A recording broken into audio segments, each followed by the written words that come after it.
Hindi mawawala sa ating travel bucket list ang mga klase ng pagkain mula sa iba't ibang panig ng Asia.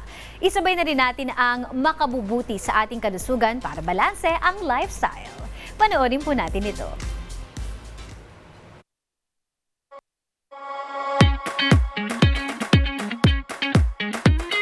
Sa patuloy na paglago ng industriya ng pagkain at kalusugan sa Asia, mahalaga ang pagtuklas ng mga makabagong solusyon at sangkap upang mapalago ang mga negosyo at mapabuti ang kalusugan ng mga mamimili. Kung kaya't kaugnay niyan, sa darating na September 17 hanggang September 19, dalawang malaking kaganapan na ang magtatagpo sa Bangkok. Ito ay ang FEE Asia Thailand 2025 at VitaFoods Asia 2025. Ang FEE Asia Thailand 2025 ay sentro ng inobasyon para sa food and beverage industry. Dito, makikita ang mga pinakabagong produkto at teknolohiya mula sa mahigit 750 local, regional, at international exhibitors. Sa pamamagitan ng Innovation Zone at Innovation Tours, mabibigyan ang mga kalahok ng pagkakataon na makita ang cutting-edge ingredients at solusyon mula sa mga nangungunang industry leaders.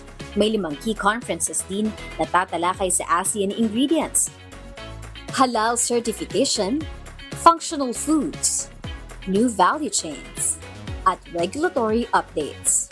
Kasabay nito, ang VitaFoods Asia 2025 naman ay nakatuon sa nutraceutical dairy supplements at functional ingredients, sa new ingredients and new products zone at academic to commercial zone. Makikita ang mga bagong produkto at pananaliksik mula sa mga universidad at institusyon. May mga seminar din na magaganap tungkol sa personalized nutrition, microbiome science, at mga regulasyon sa industriya upang mapalawak ang kaalaman ng mga profesional sa sektor ng wellness at nutraceuticals. Ang FEE Asia Thailand at VitaFoods Asia 2025 ay magsisilbing pintuan ng bagong ideya at solusyon para sa mas makabagong food at health industry sa Asia.